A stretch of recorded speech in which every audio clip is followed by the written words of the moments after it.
Assalamualaikum warahmatullahi wabarakatuh. Perkenalkan, saya Bella Beliana dari Universitas Primagraha, program studi pendidikan guru sekolah dasar. Nah, dalam video kali ini saya akan sedikit memaparkan mengenai materi karakteristik siswa di sekolah dasar. Nah, dalam mata kuliah bimbingan peserta didik dan dosen pengampu Ibu Ufia Nursehah MPD. Selamat menyaksikan. Karakteristik peserta didik merupakan acuan dalam membuat strategi mengajar. Karakteristik siswa mengacu pada sifat-sifat tertentu yang dimiliki siswa, yang dimana sifat-sifat tersebut dapat mempengaruhi tingkat keberhasilan siswa untuk mencapai tujuan pembelajaran. Selanjutnya, menurut Prasfoto tahun 2014, siswa sekolah dasar biasanya memiliki karakteristik yang dapat terlihat ketika dalam proses mengajar, yaitu kecenderungan untuk belajar secara konkret, integratif, dan juga hierarkis. Nah, belajar secara konkret ini yaitu peserta didik dapat mencapai pembelajaran yang maksimal melalui proses belajar dengan memanfaatkan lingkungan sekitarnya.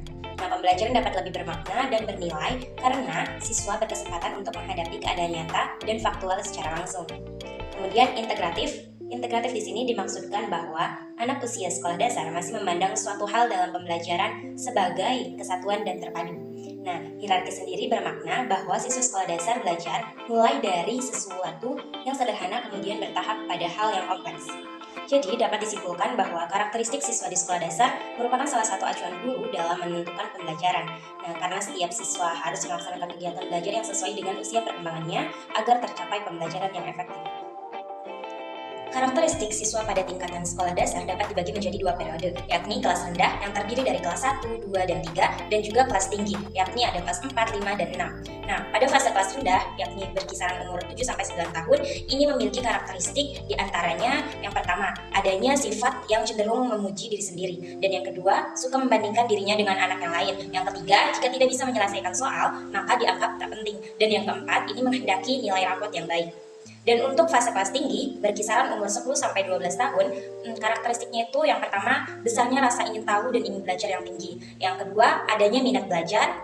Dan ketiga ini sudah bisa memilih mata pelajaran yang disenanginya. Dan yang keempat, bisa menyelesaikan soal-soal dengan mandiri. Yang kelima, memandang nilai rapot sebagai ukuran yang tepat mengenai prestasi sekolah. Dan yang keenam atau yang terakhir, ini gemar membentuk kelompok teman sebaya atau kita sebut dengan geng. Usia anak sekolah dasar yang berkisar antara 6-12 tahun, menurut Seifert dan Haftung, ini memiliki 3 jenis perkembangan. Di antaranya, yang pertama ada perkembangan fisik siswa sekolah dasar. Nah, perkembangan ini mencakup pertumbuhan biologis, misalnya pertumbuhan otak, otot, dan juga tulang. Karakteristik perkembangan fisik masa anak-anak berusia 5-8 tahun, perkembangannya lebih lambat. Koordinasi mata berkembang dengan baik, otot-otot kecil masih belum berkembang, kesehatan anak masih belum stabil atau juga mudah sakit. Nah, yang selanjutnya ini pada saat siswa berusia 8-9 tahun, koordinasi tubuh meningkat, daya tahan tubuhnya juga lebih tinggi, dan menyukai aktivitas fisik misalnya itu berkelahi. Dan pada usia 10-11 tahun, ini anak-anak laki-laki lebih kuat jika dibandingkan dengan anak perempuan. Nah, mengalami juga peningkatan pada tekanan darah dan metabolisme tubuh. Yang kedua, yakni perkembangan kognitif siswa sekolah dasar. Nah, mencakup perubahan-perubahan dalam perkembangan pola pikir. Nah, tahap perkembangan kognitif ini menurut Piaget melalui 4 stadium, yaitu ada sensori motorik, usia 0-2 tahun. Nah, di mana bayi ini lahir dengan sejumlah refleks, bawaan mendorong mengeksplorasi dunianya. Yang kedua ini ada praoperasional berkisaran tahun 2-7 tahun, anak belajar menggunakan dan mempresentasikan objek dengan gambaran dan kata-kata. Nah, tahap pemikirannya ini lebih ke simbolis. Yang ketiga ada operasional konkret, di mana usianya itu mencakup dari 7-11 tahun yang penggunaan logika lebih memadai, terus telah memahami kelogisan dengan bantuan benda yang konkret. Dan yang terakhir ini ada operasional formal, yakni berkisar usia 12-15 tahun. Nah, kemampuan berpikirnya ini sudah secara abstrak, menalar secara logis, dan menarik kesimpulan dari informasi yang tersedia. Yang ketiga ada perkembangan psikososial. Nah, perkembangan ini berkaitan dengan perkembangan dan perubahan emosi individu serta sosialnya. Selanjutnya ada implikasi karakteristik siswa terhadap penyelenggaraan pendidikan bagi anak usia sekolah dasar. Nah, karakteristik anak usia sekolah dasar adalah senang bermain, senang bergerak, senang bekerja sama dalam kelompok, serta senang merasakan atau melakukan sesuatu secara langsung.